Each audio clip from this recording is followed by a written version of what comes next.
Hello everyone, this is 8-Bit Flashback, and just for fun, I decided to use a retro handheld TV from the mid-90s made by Casio as a handheld gaming device. And the way I have this set up is when I turn it on and I tune it into channel 3, it picks up whatever I have broadcasting. So right now I'm broadcasting the Nintendo Switch, and to control the Switch, I can use a Mini Zero 8-Bit DO controller that's connected by Bluetooth. Now this really isn't practical, I'm just doing this for entertainment and demonstration purposes. And I'm a big fan of mixing old technology and new technology together. So feel free to join me on my impractical journey.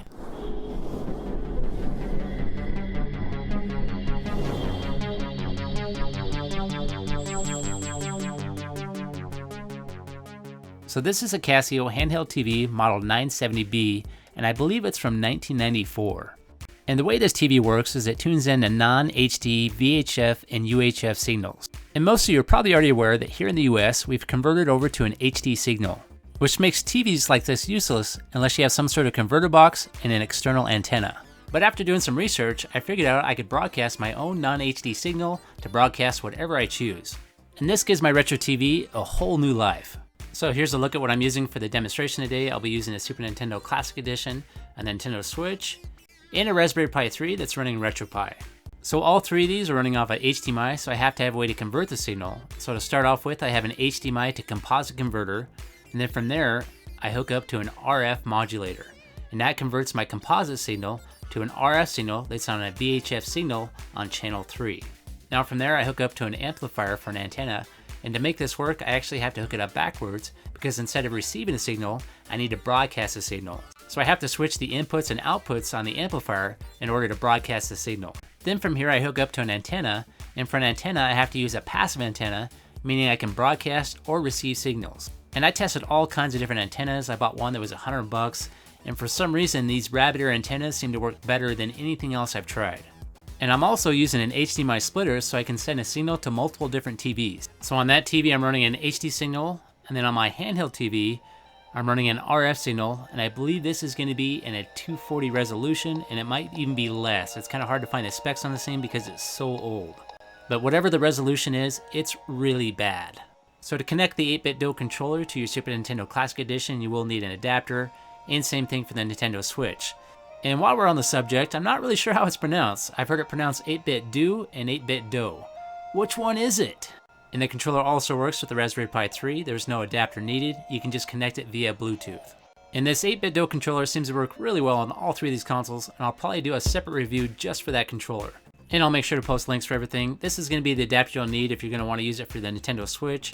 And for the Super Nintendo Classic Edition or the Nintendo Classic Edition, you want to use this adapter.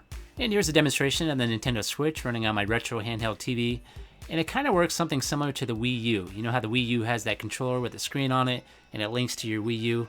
It kind of works like that, except for the Wii U uses Wi-Fi to communicate from the console to the controller. And I'm using a VHF RF signal on channel 3 in a much lower resolution. And this is what makes it really impractical. I mean, look how bad that resolution is. No one wants to play Mario Kart 8 in 240 resolution. Well, except for me, I guess, but I'm weird.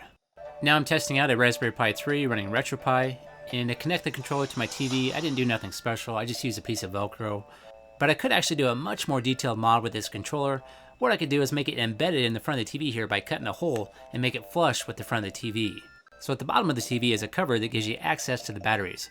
And what I could do is actually relocate those batteries to the back of the console or make a battery pack so it's much more compact. But to be honest, it's really not worth it, especially when that screen resolution is so bad. It's probably better just to start over, put a Raspberry Pi Zero inside here with a new LCD, and just start from scratch. And on top of that, if I embedded that controller, I'd lose access to my shoulder buttons, or I'd have to make some shoulder button extensions. But if I wanted to, I could definitely make this work.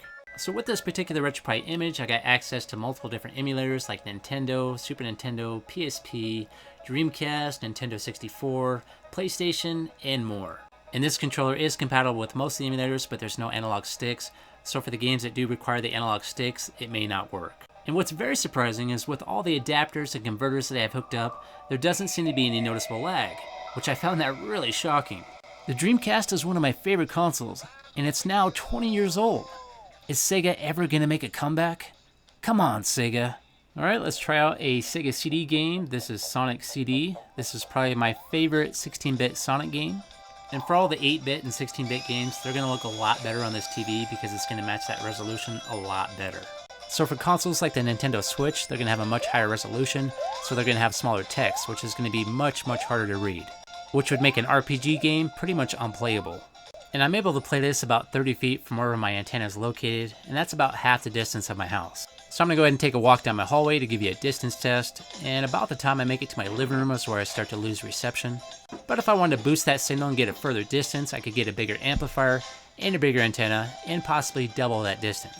At my friend's house, he has one of those giant antennas that bolts to the side of his house and sticks up above his roof. And at some point, I'd actually like to do a test with that giant antenna just to see how far I could play.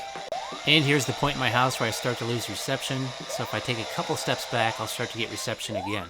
And I'd have to assume that that controller that's connected via Bluetooth is probably at about max distance itself. So overall, I'd say this setup works fairly well for what it is, and I enjoy it quite a bit seeing all these games working on this retro TV.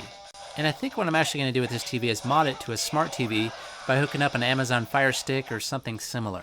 And if I do end up doing that, I'll probably post that on my other channel, CLS All in One. That's my construction and tech channel, and I try to separate the two channels with retro games on one and everything else on the other channel. Alright, it's time for me to get out of here. Thanks for watching. If you liked that video, please click that like button. If you want to hear more from me, please subscribe. And if you want to help support the channel, you can now find me on Facebook and Patreon. Have yourself a great day, and I'll see you next time.